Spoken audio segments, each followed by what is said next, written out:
आइए एक एग्जांपल से समझते हैं कि इलेक्ट्रोवैलेंट कंपाउंड सोडियम क्लोराइड का स्ट्रक्चर क्या है। आपके घर में जो नमक यूज हो रहा है, यस, वो है सोडियम क्लोराइड। सोडियम मेटल है, यस, तो वो इलेक्ट्रो पॉजिटिव है, और क्लोराइड अर्थात क्लोरीन एक नॉन मेटल है, वो इलेक्ट्रो नेगेटिव है। तो मेटल और नॉन मेटल के बीच में जो बॉन्ड बनता है उससे हम लोग कहते हैं आयनिक या इलेक्ट्रोवैलेंट बॉन्ड। तो हम इसको ऑर्बिट स्ट्रक्चर से, यस, ऑर्बिट के स्ट्रक्चर से आप देखेंगे, शेल डायग्राम मैंने बना रखा है, इससे समझेंगे इन दोनों के बीच में बॉन्ड कैसे हो रहा है। सबसे पहले सोडियम की बात करते हैं। तो सोडियम का मास नंबर है 23, एटॉमिक नंबर है 11।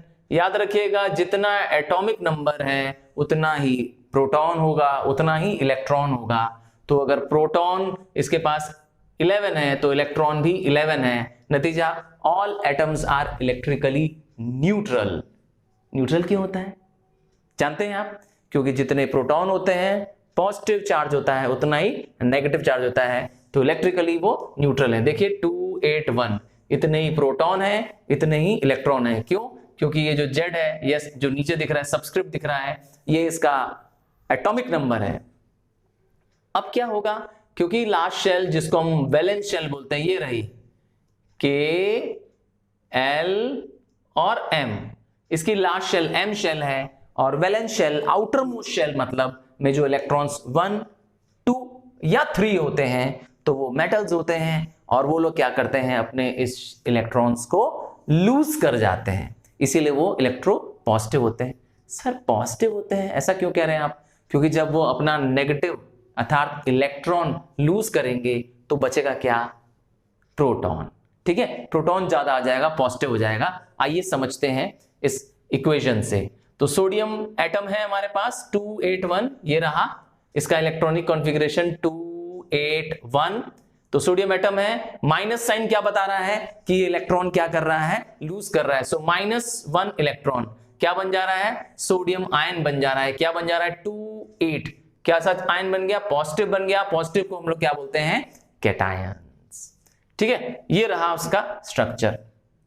तो सोडियम की पहली शेल में आप देखेंगे 2 इलेक्ट्रॉन है, ये रहा पहली शेल K शेल, और मैंने क्रॉस से इसके इलेक्ट्रॉन मार्क किए हैं। दूसरी शेल है L शेल, L शेल में आप देखेंगे 8 इलेक्ट्रॉन है, और लास्ट शेल M शेल है, ये रही लास्ट शेल, इसमें है 1 इलेक्ट्रॉन, ये रहा 1 इलेक्ट्रॉन लास्ट में जो बना हुआ है। ठीक है, आपने देखा। अब क्या होने जा रहा है, वो यहां से यहां ट्रांसफॉर्म होने वाला है ना। एक इलेक्ट्रॉन लूज करने के बाद अर्थात 281 के बाद अब वो बनने जा रहा है 28, है ना। देखिए यहाँ पर क्या लगाया है हम लोग ने, पॉजिटिव साइन लगा दिया। पॉजिटिव साइन इसलिए लगाया है क्योंकि अब ये कैटायन बनने जा रहा है। अब देखिए शेल कितनी बची है, 2। तो क्यों ऐसा करते हैं, क्यों वो लूज कर देते हैं? टू अचीव स्टेबल कॉन्फ़िगरेशन, इसके लिए वो लूज करते हैं। तो किसको लूज करेगा, आइए देखते हैं। लूज करने के लिए इसको चाहिए कौन, यस, ए पॉजिटिव आयन है तो चाहिए कौन, नेगेटिव आयन। तो नेगेटिव आयन के लिए आते हैं, क्लोरीन का एग्जांपल लेते हैं। तो क्योंकि सोडियम क्लोराइड का बॉन्ड बनाना है तो क्लोरीन को देखते हैं। क्लोरीन के पास यस जो एटॉमिक नंबर है वो है 17। अगर एटॉमिक नंबर 17 अर्थात प्रोटॉन 17, इलेक्ट्रॉन 17, तो क्लोरीन भी क्या है, न्यूट्रल है। मैंने बताया था इलेक्ट्रिकली हर एटम क्या होता है, न्यूट्रल होता है। अब जब क्या होगा, ये एक इलेक्ट्रॉन गेन कर लेगा। याद रखिए 287, KLM, last shell M shell है, वैलेंस शेल में 7 इलेक्ट्रॉन है, जिसके लास्ट शेल में 4, 5, 6 या 7 इलेक्ट्रॉन्स होते हैं। वो यूजुअली नॉन मेटल होते हैं, और ये लोग हमेशा क्या करते हैं, यस, गेन करते हैं इलेक्ट्रॉन्स। क्यों? ताकि ये 8 बन जाए, ऑक्टेट बन जाए। अपनी लास्ट शेल को क्या करना चाहते हैं, 8 बनाना चाहते हैं, इसलिए ये लोग गेन करना चाहते हैं। और ये लास्ट शेल को अपनी रिमूव कर देना चाहते हैं, क्योंकि लास्ट शेल में इसके पास कम इलेक्ट्रॉन है, 1, जैसे मेरे एग्जांपल में इलेक्ट्रॉन था।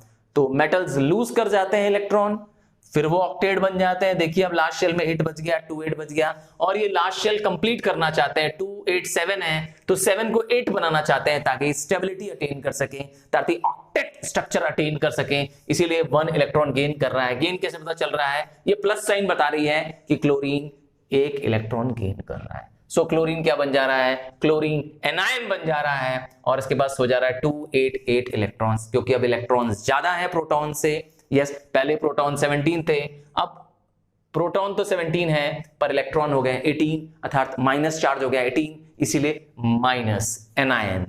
ये रहा क्लोरीन का पहला स्ट्रक्चर।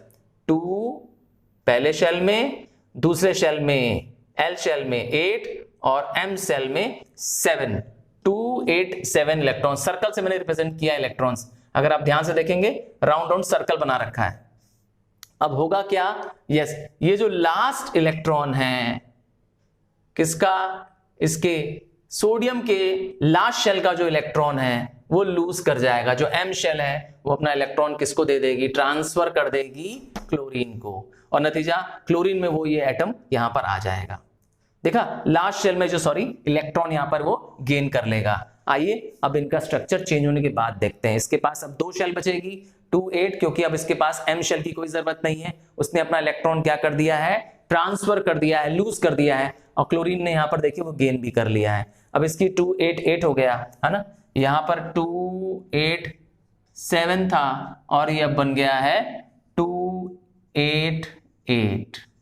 इस तरह से क्लोरीन के पास जो लास्ट शेल है उसमें माइनस साइन लग गई, क्योंकि वो एनायन बन गया है। और इन दोनों के बीच में, क्योंकि दोनों ही आयंस बन गए हैं, ये देखा पॉजिटिव आयन बन गया है, और ये मैं माइनस साइन को साथ सर्कल लगा रहा हूं आपको दिखाने के लिए कि वो नेगेटिव आयन बन गए हैं। तो इन दोनों के बीच में जो अट्रैक्शन फोर्स होती है उसे कहते हैं कोलुम्स फोर्स या electrostatic force of attraction. Electrically charge particles के बीच में जो अट्रैक्टिव फोर्स होती है उसे कहते हैं इलेक्ट्रोस्टैटिक फोर्स ऑफ अट्रैक्शन, जिसकी वजह से ये लोग बन जाते हैं यस एक इलेक्ट्रोवैलेंट या आयनिक कंपाउंड। क्लियर है। अगर हमने ऑर्बिटल स्ट्रक्चर, यस, इसे हम कहते हैं क्या, ऑर्बिट बनाया हमने, शेल्स बनाए और शेल्स की मदद से दिखाया कि कौन ट्रांसफर कर रहा है, कौन लूज कर रहा है, कौन गेन कर रहा है, इसीलिए इसका नाम है ऑर्बिटल स्ट्रक्चर। अब हम देखने जा रहे हैं इलेक्ट्रॉन डॉट डायग्राम, अर्थात लुईस सिंबल डायग्राम। किसका, सोडियम क्लोराइड का। अगर सोडियम क्लोराइड आपको क्लियर हो गया तो आप इसके बाद किसी का भी स्ट्रक्चर बना सकते हैं, वो चाहे मैग्नीशियम क्लोराइड हो या मैग्नीशियम ऑक्साइड हो। आइए देखते हैं। इलेक्ट्रॉन डॉट डायग्राम अर्थात Lewis symbol diagram of sodium chloride. तो सोडियम की लास्ट शेल में 1 इलेक्ट्रॉन रहा, तो ये रहा लास्ट शेल Na+, यस। तो एक इलेक्ट्रॉन बनाने के लिए एक डॉट लगा दिया गया है, क्योंकि ये इलेक्ट्रॉन डॉट डायग्राम है तो आप सिंपली एक क्या कर रहे हैं, इलेक्ट्रॉन लास्ट शेल सिर्फ बना रहे हैं। जबकि क्लोरीन के लास्ट शेल में 7 इलेक्ट्रॉन है, तो आप काउंट करेंगे तो यहां 7 इलेक्ट्रॉन्स मिलेंगे आपको। अब होना क्या है, यस, यहां पर ये जो एक लास्ट इलेक्ट्रॉन है, क्लोरीन अपना लास्ट शेल के, वैलेंस शेल के इलेक्ट्रॉन को लूज कर देगा, ट्रांसफर कर देगा, किसको दे देगा, क्लोरीन को दे देगा, और खुद बन जाएगा Na+ आयंस, और Cl क्या बन जाएगा, माइनस आयंस बन जाएगा। नतीजा हम लोग कहेंगे इसको सोडियम क्लोराइड। Got it. तो लुईस स्ट्रक्चर अर्थात इलेक्ट्रॉन डॉट डायग्राम बनाना के लिए आपको सिर्फ क्या बनाना है, जो लास्ट शेल में जो वैलेंस इलेक्ट्रॉन है अर्थात आउटर मोस्ट शेल के जो इलेक्ट्रॉन्स है सिर्फ उसको ड्रॉ करना है, और जो लूज कर रहा है उसका इलेक्ट्रॉन जाते हुए दिखाइएगा, और जो गेन कर रहा है यस उसके पास इलेक्ट्रॉन यहाँ पे रिसीव हो जाएगा। Between metal and non-metal is called as electrovalent bond। जी हाँ, तो electrovalent bond of magnesium chloride, magnesium metal है सो इलेक्ट्रोपॉजिटिव है, क्लोराइड यस क्लोरीन गैस है दैट इज नॉन मेटल है सो इलेक्ट्रोनेगेटिव। तो मैग्नीशियम जो है उसका एटॉमिक नंबर है 12 सो 282। ये तो हो गया मैग्नीशियम एटम। जब magnesium atom yes 2 electron lose कर देगा, क्योंकि लास्ट शेल में इसके पास 2 इलेक्ट्रॉन है, याद रखिएगा जिसके लास्ट शेल में 2 इलेक्ट्रॉन होता है यस 1 2 और 3 इलेक्ट्रॉन्स वाले क्या करते हैं, अपना इलेक्ट्रॉन्स लूज कर जाते हैं, और वो यूजुअली मेटल होते हैं। तो ये रहा माइनस साइन क्या इंडिकेट कर रहा है कि इलेक्ट्रॉन लूज कर रहा है, 2 इलेक्ट्रॉन लूज कर रहा है और बन जा रहा है खुद कैटायन। ये रहा मैग्नीशियम 2+, यस 2+ क्या इंडिकेट कर रहा है कि अब इसने 2 इलेक्ट्रॉन लूज कर दिए, तो लास्ट शेल इसकी क्या बन गई है, 2 और 8 रह गई है। अब सिमिलरली क्लोरीन की बात करते हैं, क्योंकि मैग्नीशियम ने 2 इलेक्ट्रॉन लूज किया है तो क्लोराइड को अर्थात क्लोरीन को भी 2 इलेक्ट्रॉन ही गेन करना पड़ेगा। तो क्लोरीन के लास्ट शेल में 7 होता है क्योंकि इसका एटॉमिक नंबर है 17, सो 2 8 7 70। हाँ, तो एक ही तो गेन कर पाएगा ताकि वो क्या हो जाए, ऑक्टेट बन जाए, क्योंकि उसको 8 के आपकी लास्ट शेल को क्या करना है, 8 तक लाना है, तो एक ही इलेक्ट्रॉन गेन कर पाएगा। इसीलिए आगे लगा दिया है 2, क्योंकि वो 2 एटम ऑफ क्लोरीन आ जाएंगे ताकि 2 इलेक्ट्रॉन क्या कर सके, गेन कर सके। आगे लगा दिया 2 क्लोरीन, और यहां पे लगा दिया 2 इलेक्ट्रॉन प्लस। प्लस क्या इंडिकेट कर रहा है कि 2 इलेक्ट्रॉन ये गेन कर रहा है, so it becomes chloride anions बन जा रहे हैं। यहां से एटम से ये एनायन बन जा रहा है, पर 2 बन जा रहा है क्योंकि ट्वाइस आगे लिखा हुआ है। क्लियर है? आइए अब देखते हैं इलेक्ट्रॉन डॉट डायग्राम। ये रहा मैग्नीशियम की last shell, Lewis dot diagram भी इसे कह सकते हैं। तो मैग्नीशियम की लास्ट शेल ड्रॉ की गई है जिसमें 2 इलेक्ट्रॉन है। ये जो ब्लैक रंग का डॉट देख रहे हैं आप, है ना, इसमें लास्ट शेल में 2 इलेक्ट्रॉन है, और ये रहा क्लोरीन, ये रहा अनदर क्लोरीन एटम। तो क्लोरीन ने क्या कर दिया, यहां पे एक एक्सेप्ट कर लिया और एक क्लोरीन ने यहां एक्सेप्ट कर लिया। तो क्लोरीन को क्या करना पड़ा, मैग्नीशियम के कंपैरिजन में 2 बार आना पड़ा। हर एक मैग्नीशियम एटम के लिए 2 क्लोरीन एटम को आना पड़ा ताकि वो 1 एक्सेप्ट कर सके। उनकी लास्ट शेल में 7 है और 1 ही वो एक्सेप्ट कर सकते हैं इलेक्ट्रॉन। नतीजा क्या बन गया, Mg2+ और Cl2-। ये जो 2 लिखा है Cl के आगे, वो ये इंडिकेट कर रहा है कि क्लोराइड आयन एनायन को 2 बार आना पड़ा ताकि वो क्या कर सके, 2 इलेक्ट्रॉन को एक्सेप्ट कर सके। सो हियर इज दी क्या बन गया, electron dot diagram of magnesium chloride. बड़ा सिंपल है सर। क्या इसी तरीके से कैल्शियम ऑक्साइड भी बना सकते हैं? अगेन ये भी एक इलेक्ट्रोवैलेंट बॉन्ड है।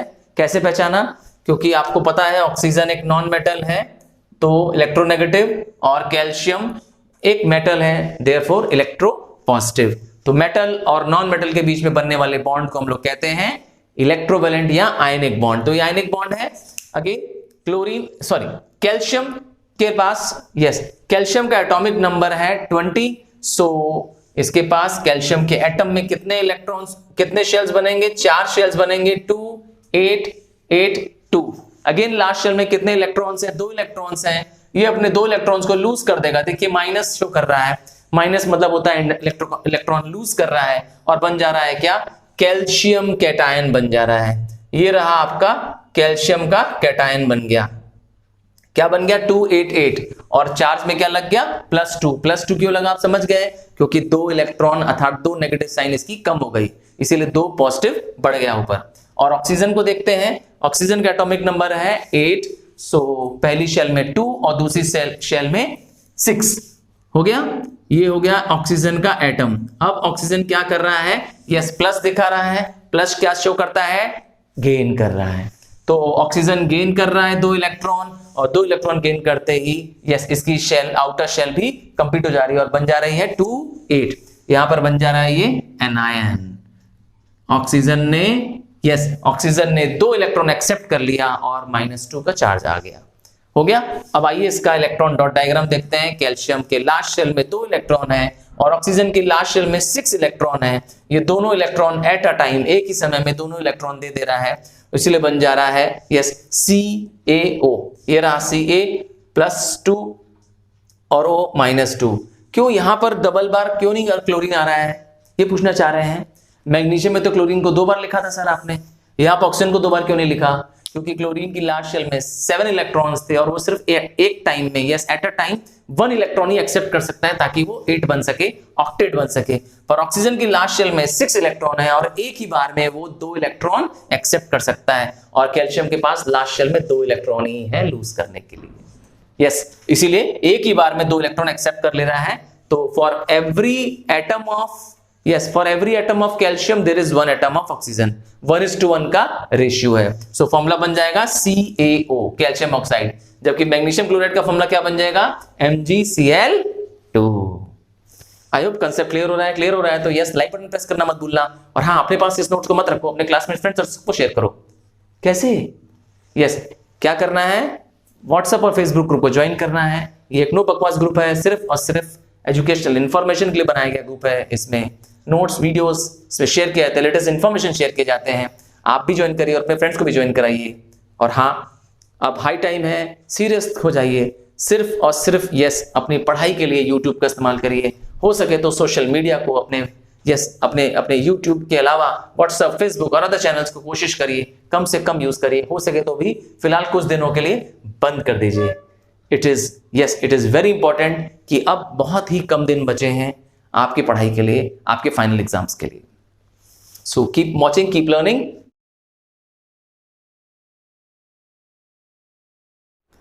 तो आप क्या जानते हैं कि हर इलेक्ट्रोवैलेंट बॉन्ड बनने के लिए रिडॉक्स रिएक्शन टेक प्लेस करता है? नहीं विश्वास हो रहा है? आइए प्रूव करते हैं कि रिडॉक्स रिएक्शन हो रहा है कि नहीं हो रहा है। तो पहले समझते हैं रिडॉक्स रिएक्शन। यस, रिडक्शन और ऑक्सीडेशन को अगर जोड़ दिया जाए तो बन जाएगा रिडऑक्स, रिडक्शन ऑक्सीडेशन। तो during the formation of electrovalent bond, electro positive atom, याद रखिएगा मेटल्स इलेक्ट्रो पॉजिटिव होते हैं, हमेशा वो क्या करते हैं? ऑक्सीडेशन करते हैं। Yes, they undergo oxidation. And just opposite कर दीजिए, नॉन मेटल्स जो होते हैं वो इलेक्ट्रोनेगेटिव एटम्स होते हैं, वो अंडरगो करते हैं रिडक्शन। तो एक साथ दोनों हो रहा होता है, ऑक्सीडेशन भी हो रहा होता है, रिडक्शन भी हो रहा होता है इलेक्ट्रोवैलेंट बॉन्ड बनने के दौरान। So oxidation and reduction goes on simultaneously. Yes, क्यों? Because electron lost by the reducing agent is gained by the oxidising agent. Reducing agent lose करता है तो ऑक्सीडाइजिंग एजेंट गेन कर लेता है। ये रहा एक एग्जांपल सोडियम और क्लोरीन का। यस, सोडियम जो कि ऑक्सीडाइजेशन हो रहा है जिसके साथ, देखिए यहां पर सोडियम एटम है और यहां पर आके क्या बन जा रहा है? सोडियम आयन बन जा रहे हैं। यस, 2Na+ बन जा रहा है, जबकि क्लोरीन जो है यहां पर रिडक्शन हो रहा है उसके साथ, क्लोरीन एनायन बन जा रहा है। देखिए ध्यान से, 2Cl- बन जा रहा है। दूसरा रिएक्शन देखते हैं। Yes, copper oxide is reacted with hydrogen. So copper oxide, क्योंकि इसमें ऑक्सीजन है, ये एक ऑक्सीडाइजिंग एजेंट है और रिएक्ट होने के बाद हाइड्रोजन से, यस हाइड्रोजन एक रिड्यूसिंग एजेंट है, रिएक्ट होने के बाद बन जाती है सिर्फ कॉपर। तो कॉपर ऑक्साइड का ऑक्सीजन कहां गया? ऑक्सीजन उसका रिमूव कर दिया। जब किसी से हम ऑक्सीजन रिमूव कर देते हैं तो उसे कहते हैं reduction. So copper oxide is reduced to copper. हो गया ना? देखिए इसका ऑक्सीजन क्या हो गया? रिमूव हो गया। तो यहां से देखिए ऑक्सीडाइजिंग एजेंट है खुद कॉपर ऑक्साइड और हो गया है रिड्यूस्ड, और रिड्यूस्ड होकर बन गया है क्या? कॉपर। कैसे हुआ ये जानना चाहते हैं? आइए एक रिएक्शन से देखते हैं। सो कॉपर आयंस Cu2+ आयंस हो गए। यस, प्लस आयंस क्यों है? याद ही होगा, इलेक्ट्रोपॉजिटिव, याद है ना? इलेक्ट्रोपॉजिटिव आयन, ठीक है। और क्या हो जा रहे हैं? ये दो इलेक्ट्रॉन क्या कर रहे हैं? गेन कर रहे हैं। प्लस साइन इंडिकेट कर रहे हैं कि इलेक्ट्रॉन गेन कर रहे हैं, और इलेक्ट्रॉन गेन करके कॉपर एटम बन जा रहे हैं और हो जा रहा है रिडक्शन। सो कॉपर में क्या हो गया? रिडक्शन। जबकि हाइड्रोजन जो कि एक रिड्यूसिंग एजेंट है, देखिए H2 मतलब हाइड्रोजन एक रिड्यूसिंग एजेंट है, और वो आगे जाके क्या हो जा रहा है? रिएक्शन के बाद वाटर बन जा रहा है, हाइड्रोजन ऑक्सीडाइज हो जा रहा है। तो रिड्यूसिंग एजेंट आगे जाके ऑक्सीडाइज हो जा रहा है ना? कैसे? उसमें ऑक्सीजन ऐड हो जा रही है, देखिए। सो ऑक्सीडेशन हो जा रहा है उसका। अब कॉपर हाइड्रोजन को देखते हैं। 2H, ये देखिए माइनस साइन क्या इंडिकेट कर रहा है? माइनस साइन इंडिकेट कर रहा है कि ऑक्सीजन जो है, यस हाइड्रोजन जो है वो दो इलेक्ट्रॉन क्या कर रहा है? लूज कर रहा है। तो उसके साथ क्या हो जा रहा है? ऑक्सीडेशन हो जा रहा है और वो हाइड्रोजन आयंस बन जा रहे हैं। ये रहा 2H+ आयंस। माइनस इंडिकेट कर रहा है कि वो इलेक्ट्रॉन क्या कर रहा है? लूज कर रहा है। आइए, तो इन ऑल क्या पता चला रिडॉक्स रिएक्शन के दौरान? कि जो ऑक्सीडाइजिंग एजेंट होता है वो गेन्स इलेक्ट्रॉन करता है ना? और जबकि रिड्यूसिंग एजेंट क्या करता है? वो इलेक्ट्रॉन लूज करता है। ये रहा कॉपर, इलेक्ट्रॉन गेन कर गया है। यस, देखिए कॉपर में इलेक्ट्रॉन गेन हो गए, ऐड हो गए हैं, जबकि हाइड्रोजन से क्या हो गया? इलेक्ट्रॉन लूज हो गया है। कॉपर हमारा ऑक्सीडाइजिंग एजेंट है ना? और जबकि हाइड्रोजन हमारा यहां पर क्या है? रिड्यूसिंग एजेंट है। तो रिड्यूसिंग एजेंट क्या कर रहा है, लूज कर रहा है, और ऑक्सीडाइजिंग एजेंट देखिए क्या कर रहा है, प्लस कर रहा है, गेन कर रहा है। यस, समझ में आ गया है? तो सिर्फ बैठो मत, साथ में नोटबुक्स लेके रखो, और वीडियो के बाद यस हर एक लेसन के बाद लेसन का ये स्क्रीनशॉट भी दिया रहता है। यस, आप उसको स्क्रीनशॉट लेकर के अपना नोट्स बनाएं, और हाँ इसी के बेसिस पे जो 5 ईयर के 10 ईयर के क्वेश्चन पेपर हैं जो आ रहे हैं सीबीएस क्वेश्चन, उसको जरूर सॉल्व करें। इससे आपकी प्रैक्टिस और बेटर होगी, और आपकी अंडरस्टैंडिंग ऑफ क्वेश्चन भी बढ़ेगी। So thank you students for watching the video till the end. Next video में मिलते हैं जब ये चैप्टर पूरा कंप्लीट करूंगा।